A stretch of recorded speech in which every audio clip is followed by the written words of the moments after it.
क्या करें जब पास से ना पटे, ये आपको हम बता रहे हैं। और एक तरह से बहुत सकारात्मक सी चीज निकल के आ रही है। आज सूर्य का दिन है, यानी कि रविवार है, और ये ग्रह पिता की, अगर हम कहें तो पिता के संबंधों के साथ भी ताल्लुक रखता है। आज के दिन आप शुरुआत कर दीजिए। अगर अभी तक कोई मलाल रह गया है अपना प्यार, अपना सम्मान दिखाने में, तो हमारे साथ हमारी एक कॉलर जुड़ी हुई है, उनसे बात करते हैं। अपना सवाल पूछिए। पुनीत, अपना सवाल पूछिए। हेलो जी, पूछिए अपना सवाल। हाँ जी पंडित, मेरा डेट ऑफ बर्थ है 22 जनवरी। हेलो। हाँ, ईयर बोले अपना। 22 जनवरी 1976। दोबारा बोल दें। 1976, 1976। अच्छा, समय? समय रात को 9:05। कितना है रात? 9:05। और place of birth? Delhi. Delhi. सवाल बोले अपना। एक तो पंडित जी मेरी अपने पिताजी से पट नहीं पाती, कम पटरी खाती है। अच्छा। और मेरा इस टाइम आर्थिक परेशानी बहुत ज्यादा चल रही है। देखिए, आपके सिंह लगन की कुंडली है। सिंह लगन में ईगो बहुत ज्यादा हुआ करती है, क्योंकि रॉयल स्टार सूर्य आपका। पर आपकी कुंडली में जो हम जिस विषय पे आज बातचीत हो रही है वो ये कि शनि और सूर्य में आपस में दृष्टि संबंध होता है, तो ये तनाव होता है। आपकी कुंडली में शनि सूर्य, 12वें स्थान में शनि और 6ठे स्थान में सूर्य है। ये स्थिति बिल्कुल आज के डिस्कशन के अनुरूप बनी हुई है। इसलिए जो है आपका थोड़ा अपने पिता से नहीं ये बन पाता, और शनि आपकी पत्नी से जुड़ा हुआ है, तो विवाह के बाद ये स्थिति विकट हो जाती है। और ये थोड़ी विकट होने का कारण एक और भी है कि आपका जो है 7.5 चल रही है, और उसका बीच का समय जो है सितंबर 2009 से 2012 के मध्य, इसमें एक्यूट रूप से ये चल रही है। चौथी बात जो है, इसमें पिता कहीं ना कहीं आपके ऊपर ये बोलने की कोशिश करते हैं कि आप अपने धन को, अपने व्यापार को और दुनिया से अपने व्यवहार को थोड़ा संभाल के रखें। उनकी सलाह थोड़ी ज्यादा होती है, आप इन्वेस्ट ज्यादा कर जाते हैं, आपके पास धन टिक नहीं पाता, वो एक कारण बन रहा है। यद्यपि आज तक आप लगी रहे हैं और आज तक आप जो भी करते थे सही होता था, पैसे की जरूरत होती थी आ जाता था। 7.5 में जो आपको एक नेचुरल फैसिलिटी ईश्वर दे रहे थे वो बंद हो रही है। इसलिए आपको समझ में नहीं आ रहा कि ये क्यों हो रहा है। आप जो थोड़ा सा जो है, पहली बात तो है कि पिता में कॉन्फिडेंस रिगेन करें, उनकी बातों को सुने और जीवन साथी को जरूर सुने, परंतु पिता आज की डेट में आपकी हेल्प करने के लिए ज्यादा सुपीरियर हैं। उनके पास लग रहा है संपत्ति आपसे ज्यादा है, वो आपसे ज्यादा प्रबल है। उनकी तरफ ध्यान दें, उनकी तरफ दें, अपने स्वार्थ के लिए ही दे दें, उससे आपको फायदा हो जाएगा। ऐसा करें, पीला पुखराज और एक पन्ना धारण करें और सूर्य को रोज जल दें।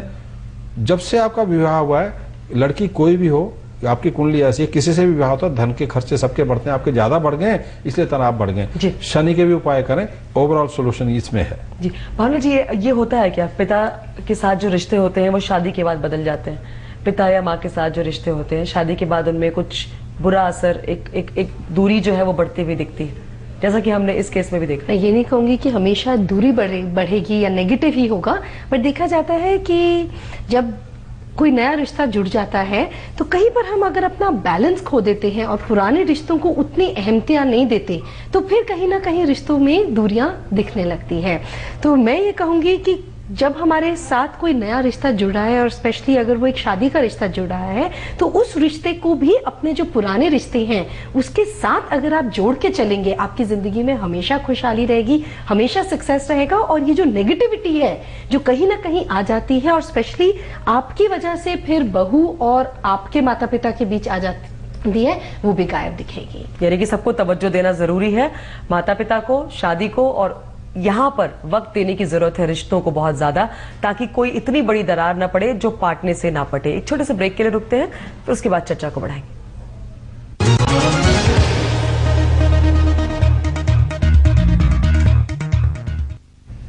तो पिता से रिश्तों को कैसे बेहतर बनाएं, हम इसी पर चर्चा कर रहे हैं। और इस वक्त हमारे साथ सूर्य प्रताप सिंह जी जुड़ रहे हैं। सूर्य प्रताप जी, अपना सवाल पूछिए आप। आज मेरा सवाल ये है कि मेरी कभी अपनी फादर से कभी नहीं बनी, और ना ही वो कभी अपना वो समझते हैं, मतलब उनका भी बिल्कुल प्यार और कुछ नहीं अपने मेरे ऊपर। अपना 17 नवंबर 1980। हाँ जी। और दोपहर को 3:25 दिल्ली का जन्म है। हाँ जी। और लाइन में काटेगा, लाइट चली गई यहाँ। ये आपका 12 वर्ष की आयु के उपरांत ही थोड़ी बिगड़ गई थी, तो बहुत ही डाउन रहती है शुरू से। हाँ, अर्ली एज में ही आपका थोड़ा संबंध खराब हुआ। देखिए, ध्यान रखिए कि ना, हुआ ऐसा है कि एक तो मातृ सुख में थोड़ी कमी नजर आ रही है, तो रेस्टलेस है, मन जो है पूरा शांत नहीं है, क्योंकि माँ जो है शांति देने के लिए सबसे बड़ा एजेंट है प्रकृति में। यहाँ पे थोड़ी कमी उसमें नजर आई, जो कि ओवरऑल लाइफ में रिफ्लेक्ट हो रही है। दूसरे, आप हार्ड वर्किंग रहे, इसमें कोई डाउट नहीं है, परंतु आपको मैं कह रहा हूँ कि आप ना 30 वर्ष की आयु के आसपास आपकी आयु है, पर आप एक ड्राई नेचर के इंसान बन रहे हैं और डिप्रेशन में चलते हैं, थोड़ा परमानेंट डिप्रेशन की स्टेज में जा रहे हैं। आप थोड़ा सा खुलिए, अपने को खोलिए। उसका कारण शायद ये है कि आपका जो है व्यय बढ़ते हैं, पैसा आता है परंतु व्यय बढ़ते आते हैं और ये जो बैलेंस नहीं बन पा रहा है। तीसरी जो चीज ये है, आपकी कुंडली में शनि की दृष्टि सूर्य के ऊपर है। जब आप थक रहे हैं, डिप्रेस हो रहे हैं, तो आप चाहते हैं कि जो आप बोलें पिता उसको सुने। पिता का अपना वैचारिक मतभेद अलग है, क्योंकि पिता का ये लग रहा है कि अपना पास्ट अच्छा रहा है, इसलिए आपकी बातों में सहमत नहीं होते। ये कारण कुछ नजर आ रहे हैं। आप ऐसा करें, पिता से जुड़े ग्रह जो है सूर्य को जल देना शुरू करिए।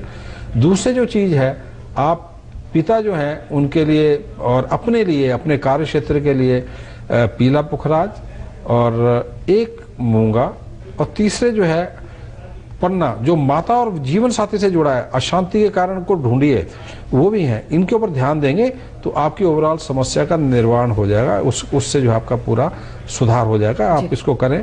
पिता को मैं इतना ब्लेम नहीं करूंगा, पिता का आपके ऊपर हाथ रहना भी आपके भाग्य के लिए अच्छा रहेगा। जी, यहाँ पर अब कार्यक्रम का अंत होने जो है वो करीब आ रहा है। यहाँ पर भावना जी आपसे हम जानना चाहेंगे, पिता और पुत्र को लेकर रोजमर्रा की चीजों में कोई बहुत ज्यादा टिक टिक नहीं होती है, लेकिन जिंदगी के जो बड़े फैसले होते हैं, अगर वहां पर दोनों की राय अलग है तो वहां पे खटपट ज्यादा है।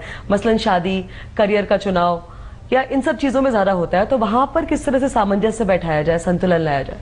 मेरे ख्याल से दोनों ही बड़े स्ट्रॉन्ग पर्सनालिटीज होती हैं और अगर एक दूसरे को नहीं समझ रहे तो कई बारी एक दूसरे को खुल के अपने विचार बताएं। और यहाँ पे ये समझना बहुत जरूरी होता है कि जो पिता है वो एक अनकंडीशनल गिवर है, स्पेशली अपने बच्चों के लिए, स्पेशली अपने बेटे के लिए वो हमेशा अच्छा ही चाहेंगे। तो कहीं पर बच्चों को भी खुलकर एक्सपीरियंस करना चाहिए और सुनना चाहिए कि पिताजी अगर हमें कोई सलाह दे रहे हैं तो उसके पीछे क्या थॉट प्रोसेस है, क्या फीलिंग्स है, क्योंकि जनरली वो पॉजिटिव ही होता है। उसको मद्देनजर रखते हुए अगर कोई भी बच्चा ये डिसीजन लेता है तो वो बहुत ही रैशनल, रीजनेबल और सक्सेसफुल डिसीजन होती है। और यहाँ पर पिता को भी सोचने की जरूरत है कि थोड़ा सा वक्त बदल चुका है, बच्चे अलग तरीके से सोच रहे हैं। बिल्कुल, उनको जैसा आज का मिलियू है उसको देख के अपने बच्चों को सलाह देनी चाहिए। बदलता हुआ जमाना है, बदलते हुए इंटरेस्ट होंगे, उसको देखते हुए वो बेस्ट। बहुत बहुत शुक्रिया आप दोनों का तमाम सवालों का जवाब देने के लिए, इस बातचीत के लिए। तो पास से क्या करें जब ना पटे, ये तमाम चीजें आपको हमने बता दी। इस कार्यक्रम में फिलहाल इतना ही। एक छोटा सा ब्रेक लेते हैं और ब्रेक के बाद खबरों का सिलसिला जारी।